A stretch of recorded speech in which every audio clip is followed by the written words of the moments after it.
Hi, I'm Peter Kelly from PLK Max, and this is the second video in our series of Residential Landlords and Tenants Know Your Rights. Now, we're going to cover the Housing Standards for Rented Houses Regulations 2017. What's happened here is these regulations have just come in on the 1st of July this year, and the Housing Regulations 2008 for standards for rented houses and the 2009 amendments have been revoked. So these are the regulations we move forward from. Now, if you want a full copy of this, you can either get it from the irishstatutebooks.ie or you can go to our website on www.plkmax.ie and you can download it from there.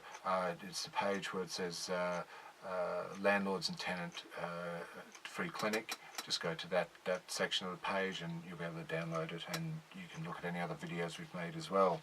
Now, I'm going to start from section 4 because if I don't, it's going to be just too long and can't get through it all.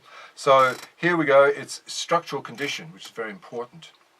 Section 4, paragraph 1, a house to which these regulations apply, hereinafter referred to as the house, shall be maintained in a proper state of structural repair. Paragraph 2, for the purpose of Regulation 4.1, a proper state of structural repair means sound internally and externally, with roofing tiles and slates, windows, floors, ceilings, walls, stairs, doors, skirting boards, fascia, tiles on any floor, ceiling and wall, gutters, downpipes, fittings, furnishings, gardens, and common areas maintained in good condition, repair, and not defective due to dampness or otherwise. Section paragraph 3, where a window has an opening section through, and this one's the one that's kind of changed in the regulations, and it's very important to understand, where a window has an opening section through which a person may fall, and the bottom of the opening section is more than 1400 millimeters, 1400 millimeters, above external ground level, suitable safety restrictions shall be fitted. Safety restrictors shall restrain the window sufficiently to prevent such falls. So virtually we're saying is the window can't open enough for someone to fall out of it. And when we're talking someone, we're talking a child, okay, or a drunk. But you know, if it's big enough for a child to fall through, then you need it restricted more. Paragraph 4, where necessary, adequate provision shall be made to prevent harbourage or ingress of pests and vermin. Now, this used to be the responsibility of the tenant, now it's the responsibility of the landlord, okay? That's what's changed.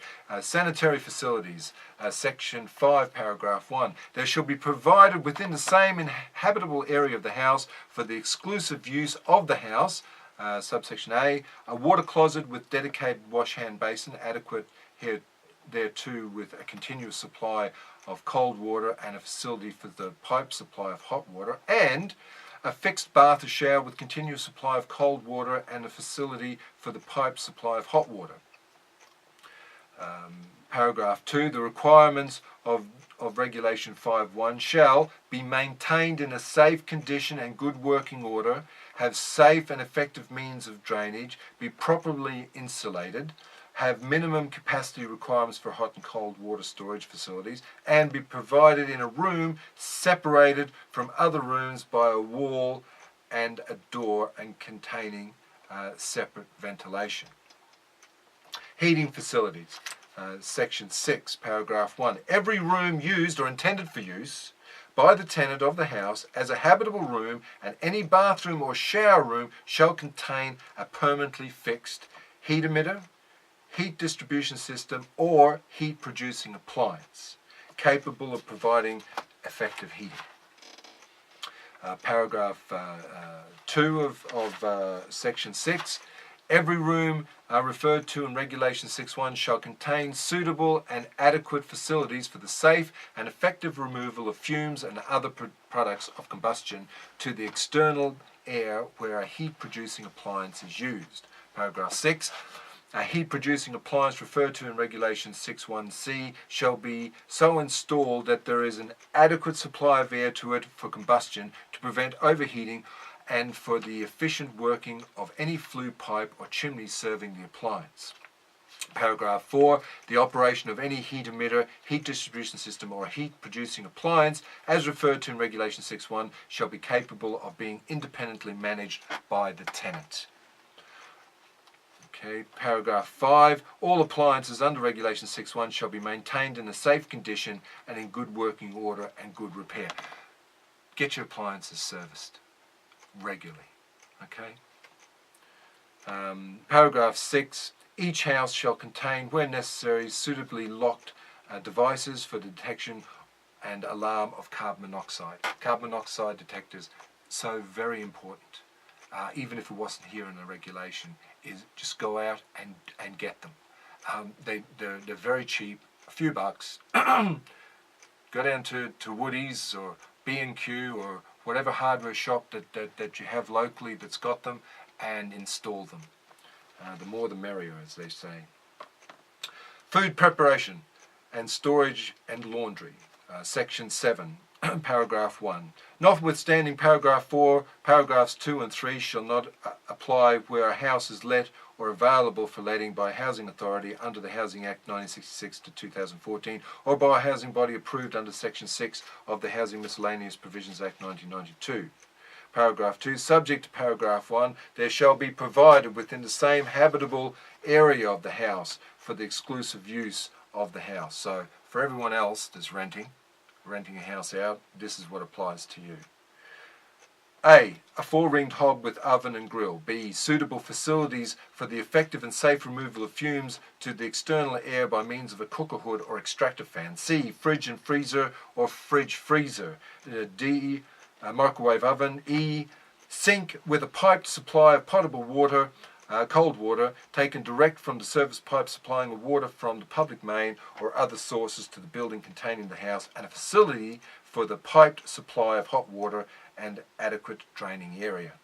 And F, suitable and adequate number of kitchen presses for food storage purposes.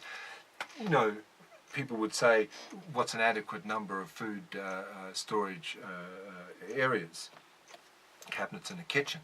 If you've got a 4-bedroom house, think of how many food storage areas would a family that's using a 4-bedroom house need. If you've got 2 cabinets up there and that's all you've got in the kitchen, it's not adequate. Okay? G, washing machine or access to a communal washing machine facility within the curtilage of the building. And H, where the house does not contain a garden or yard for the exclusive use of that house, a dryer, vented or recirculation type, or access to a communal dryer facility. 3, all facilities under Regulation 7.2 shall be maintained in a safe condition and in good working order and good repair. 4, responsibility for maintenance of facilities under Regulations 7.2 shall rest with the landlord. But also as a tenant, you need to be able to inform the landlord or the agent immediately if these items start to break down. If you're using the washing machine or the dryer and it just doesn't sound right because it was grand the day before, ring them up and tell them there's something wrong here. I see smoke coming out the back. You know. Paragraph 5, where a house is let or available for letting by a housing authority under the Housing Act 1966 to 2014 or by a housing body approved under Section 6 of the Housing Miscellaneous Provisions Act 1992, there shall be provided within the same habitable area of the house for the exclusive use of the house, A, facility for installation of cooking equipment, B, sink with a piped supply of a potable cold water taken directly from the service pipe supplying water from the public main, or other source to the building containing the house, and a facility for the piped supply of hot water and an adequate draining area. C, suitable facilities for the effective and safe removal of fumes to the external air by means of a cooker hood or extractor fan. And D, suitable and adequate number of kitchen presses for food storage purposes. So that A to D was primarily with council housing and voluntary housing and so forth. Ventilation, Section 8. Every room, in paragraph 1, every room used or intended for use by the tenant of the house as a habitable room shall have adequate ventilation. Paragraph 2, all means of ventilation shall be maintained in good repair and working order. 3, adequate ventilation shall be provided for the removal of water vapour from every kitchen and bathroom. And lighting, in section 9, paragraph 1, every room used or intended for use by the tenant of the house as a habitable room shall have adequate natural lighting. So a room needs a window. Paragraph 2, every hall, stairs and landing within the house and every room used or intended for use by the tenant of the house shall have a suitable and adequate means of artificial lighting. So every room needs a light bulb. Paragraph 3, the windows of every room containing a bath, a shower and a water closet shall be suitably and adequately screened to ensure privacy. So, you know, the frosted glass that you see normally in bathrooms, you know, that sort of thing. Fire safety, section 10, and this is another one that's changed, and this change has been added to primarily because of the horrendous, absolutely devastating fire there in England. And so things have been looked at over here and are still being looked at, and part of the regulations for fire safety has been added to. So section 10, paragraph 1, each house shall contain a suitable self-contained fire detection and alarm system. 2, each house shall contain a suitably located fire blanket. 3, each self-contained house in a multi-unit building shall contain a suitable fire detection and alarm system and an emergency evacuation plan. Okay. 4, a suitable fire detection and alarm system shall be provided in common areas within a multi-unit building. 5, emergency lighting shall be provided in all common areas within a multi-unit building. Paragraph 6, fire detection alarm systems and emergency lighting systems required under regulations 10.4 and 10.5 shall be maintained in accordance with current standards. 7, in this regulation, current standards means standards produced by the National Standards Authority of Ireland for fire detection and fire alarm systems in buildings and for emergency lighting.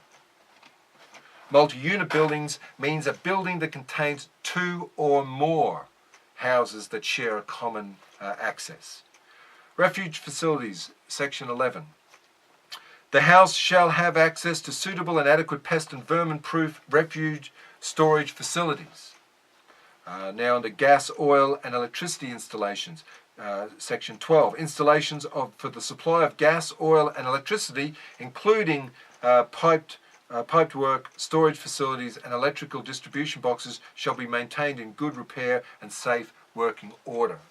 Now, besides having your boilers and everything serviced every year, if you have a tenant move out and you're moving another tenant in, very handy to go and have all those things checked, just in case either have broken down or they need repairs or maintenance, or someone's been fiddling about with them. Information. Section 13. Sufficient information shall be provided to the tenant about the rented property, the fixed building services, appliances and their routine maintenance requirements so that the occupant can operate them correctly. Okay? That goes for the boiler and your dishwasher and your washing machine and your dryer, how the shower works so they don't scald themselves, all that sort of stuff. And then lastly, the revocation, section 14, the housing standards for rented houses regulations 2008 and the housing standards for rented houses amendment regulations 2009 are revoked.